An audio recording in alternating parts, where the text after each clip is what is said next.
사무엘은 주전 1103년경에서 1017년경까지 활동했던 이스라엘의 마지막 사사였습니다. 동시에 사사시대의 마지막과 왕정시대를 연결하는 전환기에 활동한 선지자이기도 했고요. 제사장의 역할도 수행했던 인물입니다. 사울과 다윗, 이 두 명의 왕이 바로 이 사무엘을 통해서 왕으로 기름 부음을 받았지요. 사무엘이 활동하던 시기 팔레스타인 땅에는 소위 가나안 사람들이 주류 거민들이었습니다. 가나안 사람들은 상업이나 농업 또는 해안가에서 해상무역에 종사하는 사람들이 많았는데요. 이들의 국가체제는 왕정이었습니다. 그러나 어느 한 국가가 거대한 영토를 차지하거나 지배적인 위치에 있었던 것이 아니라 도시국가 연맹체 같은 체제를 갖추고 있었지요. 대제국까지는 아니었어도 나름 상비군도 잘 조직이 되어 있었습니다. 이들은 필요에 따라 매우 많은 신들을 섬겼지요. 반면에 히브리인들은 이 도시국가들 주위에서 어느 한 곳에 정착해 산 것이 아니라 가축들에게 먹일 목초지를 찾아 떠돌아다니던 사람들 집단이었습니다. 건기에는 도시 근처에서, 우기에는 산악지대로 올라가서 가축을 돌보던 유목민들이었던 거죠. 이들이 조금씩 유목에서 농사 짓는 일에 종사하게 되면서 기존의 이 지역을 차지하고 있던 부족들과의 충돌이 불가피해졌습니다. 특히 사무엘과 사울이 활동하던 시기는 이들이 블레셋 족속으로부터 가장 많은 충돌과 위협을 받던 때였습니다. 이런 상황과 배경에서 오늘 8장은 사무엘의 모든 활동들을 통틀어서 가장 어두운 분위기가 들어있는 시기라고 할 수 있습니다. 7장까지는 그래도 사무엘이 이스라엘을 잘 다스리면서 평화로운 시대였다, 이렇게 증언하지만 8장에 와서는요, 그 시작부터 표현이 심상치 않습니다. 1절입니다. 사무엘은 늙자 자기 아들들을 이스라엘의 사사로 세웠다. 사무엘이 늙었다라는 소식은 앞서 엘리가 늙었을 때의 일을 떠올리게 만들지요.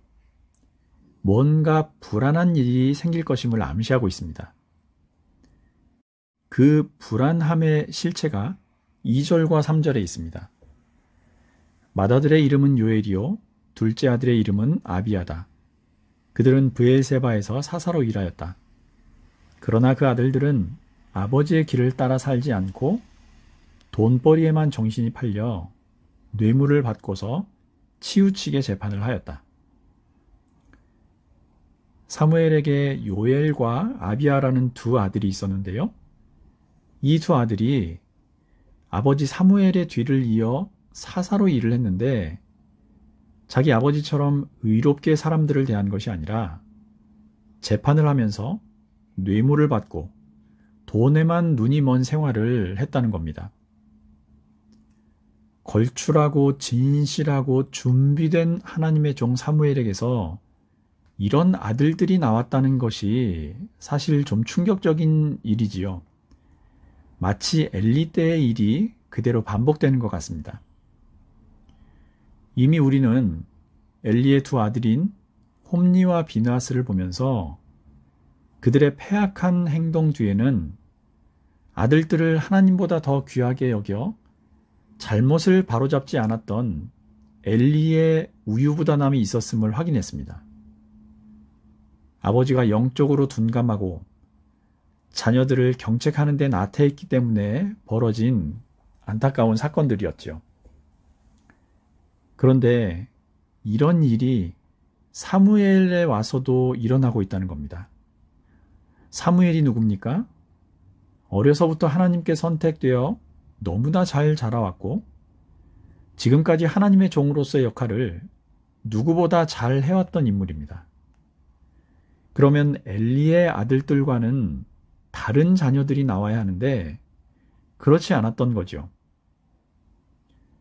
사무엘의 아들들이 왜 이렇게 되었느냐, 사실 이 질문에만 초점을 맞추면 이 일에 대한 추측성 해석들이 다양하게 나올 수밖에 없습니다.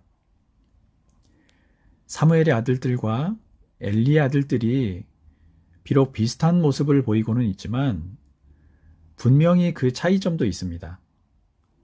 아들들의 타락에도 불구하고 사무엘은 엘리와는 달리 여전히 하나님의 뜻을 구하는 일을 멈추지 않았다는 점입니다. 그래서 사무엘이 늙은 뒤에도 하나님께서 그를 통해 계속 일을 성취해 나가시는 모습이 보이는 거지요. 자, 그래도 영향이 없을 수는 없겠지요. 이스라엘 대표들도요, 사무엘의 아들들이 자신들을 이끌어갈 지도자감이 아니라는 데 마음을 모았습니다. 의견을 모은 이들은 어느 날 사무엘을 찾아갑니다. 5절입니다. 그들이 사무엘에게 말하였다. 보십시오. 어른께서는 늙으셨고 아드님들은 어른께서 걸어오신 그 길을 따라 살지 않습니다. 그러므로 이제 모든 이방 나라들처럼 우리에게 왕을 세워주셔서 왕이 우리를 다스리게 하여 주십시오. 이스라엘 장로들의 이 의견은 합당한 것처럼 들립니다. 그러나 여기에는 치명적인 오류가 있었지요. 이들이 왕을 구한 것이 하나님의 뜻에서 비롯된 계획이 아니라 모든 이방 나라들처럼 되기 위해서였다는 점입니다. 게다가 사무엘에게 하는 말도 한번 다시 보십시오. 매우 결례가 되는 표현입니다. 자신이 스스로를 가리켜서 이제 나도 나이가 들었어 이렇게 말하는 것과 다른 사람들로부터 당신 이제 늙었어. 그러니 할 일을 제대로 할 수 없어. 이렇게 말을 듣는 것은 완전히 다른 표현이지요. 다른 이방 나라들처럼 되고 싶다. 당신은 늙었다. 이스라엘 대표들이 한 이런 말에 사무엘은 매우 마음이 상했습니다. 그래서 하나님을 찾지요. 6절에서 9절입니다. 그러나 사무엘은 왕을 세워 다스리게 해달라는 장로들의 말에 마음이 상하여 주님께 기도를 드렸더니 주님께서 사무엘에게 말씀하셨다. 백성이 너에게 한 말을 다 들어주어라. 그들이 너를 버린 것이 아니라 나를 버려서 자기들의 왕이 되지 못하게 한 것이다. 그들은 내가 이집트에서 데리고 올라온 날부터 오늘까지 하는 일마다 그렇게 하여 나를 버리고 다른 신들을 섬기더니 너에게도 그렇게 하고 있다. 그러니 너는 이제 그들의 말을 들어주되 엄히 경고하여 그들을 다스릴 왕의 권한이 어떠한 것인지를 알려주어라.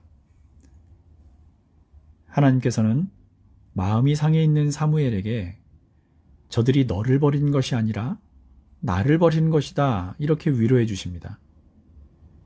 그러고는 백성들에게 가서 너희들이 원하는 왕이 너희들에게 어떻게 할 것인지를 분명히 경고해 주라 이런 말씀을 남기시죠. 자, 11절부터 18절까지 매우 길게 나와 있는 이 경고의 말씀을 그대로 읽어드리겠습니다.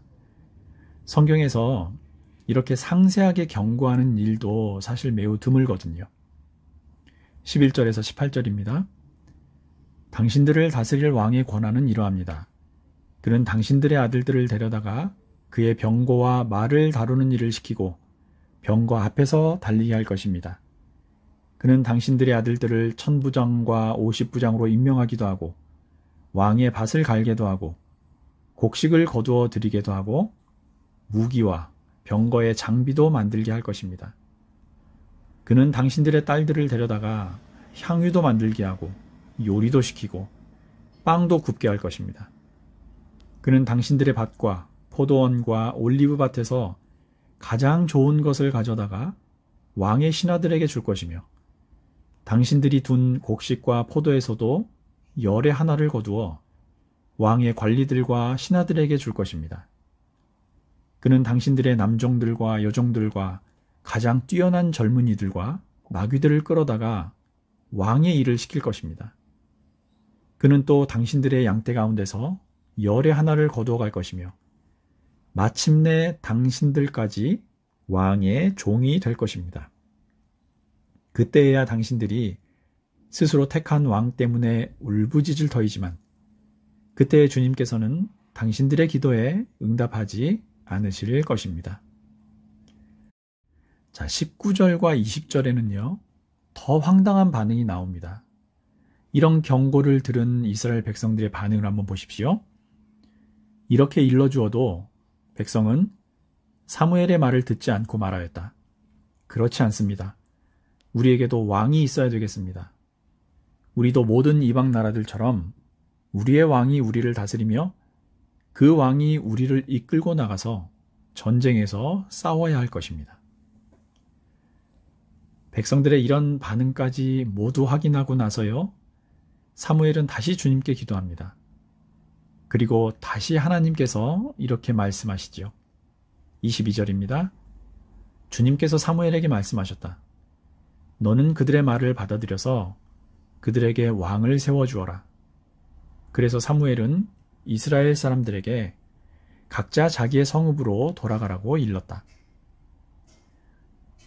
이스라엘 백성이 사무엘에게 왕을 세워 다스리게 해달라고 청원을 하게 된 이유는요. 첫째, 다른 나라들처럼 강력한 국가가 되고 싶다. 둘째, 그러기에 사무엘은 너무 늙었다.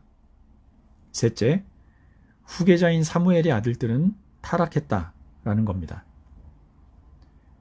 사사들에 대한 이런 불만과 주변 나라들이 강력한 철기 문화를 바탕으로 왕정 체제를 갖추고 상비군을 두어서 자기들보다 월등하게 부유한 문명을 누리고 있었기 때문에 어떻게 보면 이런 청원은 바람직해 보이기도 합니다. 이런 여러 가지 이유들을 하나로 묶어보면 이렇게 표현할 수 있겠습니다. 우리는 시대에 뒤떨어졌다. 자, 사무엘의 여러 경고에도 불구하고요, 이스라엘은 사무엘의 말을 듣지 않고 끝내 왕을 세워달라고 요구합니다. 마침내 하나님도 그 청원을 받아들여서 왕을 세워주라고 말씀하시지요. 오늘 8장에서 돈벌이에만 정신이 팔려 뇌물을 받고 재판을 치우치게 했던 사무엘 아들들, 하나님의 뜻보다 주변국들의 강함을 부러워하면서 시대의 사조를 따라가려고 했던, 그래서 이방 국가들의 제도를 선택한 이스라엘 장로들의 모습은요, 결코 오늘의 우리와 무관하지 않습니다. 의로움을 버리고 부유함을 택하는 순간 우리는 돈의 종, 힘을 추구하게 되고요, 끝내 하나님의 뜻을 심는 것보다 내 이름을 더 남기고 싶은 욕망의 노예가 되어버리고 맙니다. 남들보다 조금 가난하더라도 뇌물로부터 손이 깨끗하고 정직하게 사는 삶을 택하시고, 남들보다 비록 조금 부족한 점이 많더라도 하나님의 평화와 사랑을 전하며 사시기를 바랍니다. 낮은 자를 높이시는 하나님께서 그런 저와 여러분들의 수고와 희생, 귀한 선택들을 반드시 기억해 주시고 갚아 주실 것입니다. 이런 복을 누리시기를 참 좋으신 우리 주님 이름으로 축복합니다.